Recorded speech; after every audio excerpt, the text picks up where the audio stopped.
So as you can see, Tara's now spraying up the second of our 2 trenches that we put in today, both of which we sort of had a rough idea of where we wanted them to go prior to coming here, but of course we've been very lucky to have had the geophysical survey results hot off the press yesterday and last night in fact, and we've now modified our plan slightly to be able to put in 2 trenches in a slightly better position than we might have anticipated. So the trench number 2 here, we've sort of slightly reconfigured.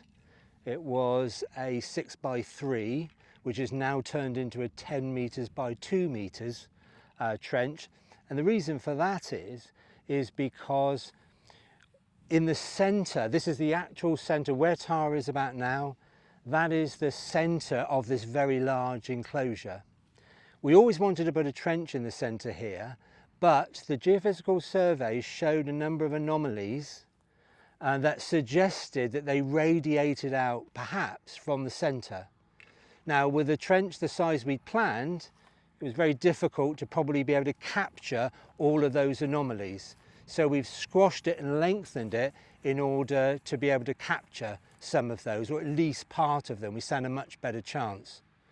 Just further over the brow of the hill is the enclosure proper, and we've laid out a trench which is 7 meters by 6 meters, directly over what we think is the best part of the enclosure in terms of what the geophysical survey results are telling us anyway.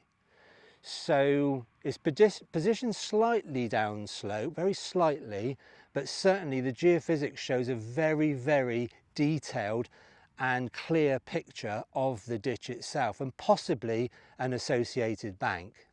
So we've set that out, we've moved that very slightly again. We always wanted to position it at the top of the hill there and at the further sort of northern end, but now we've been able to refine that location so that we can hopefully get a much, much better intact section of the ditch. So we may well set out a 3rd trench, a contingency trench. There are so many anomalies that we've seen so far in the survey that I think that we probably would like to open up another trench. Now, whether we can actually excavate a 3rd trench fully is another matter, and we'll see how we go. But certainly we're going to lay out a trench just to the north of us here, near the far edge of the enclosure, where it looks like there might even be a roundhouse. Now, it looks pretty convincing on the geophysical survey, but of course the testing of that will be in digging it. So at some point, probably on Tuesday when we get started proper, we'll lay out another trench and we'll see if we've got time to actually excavate it.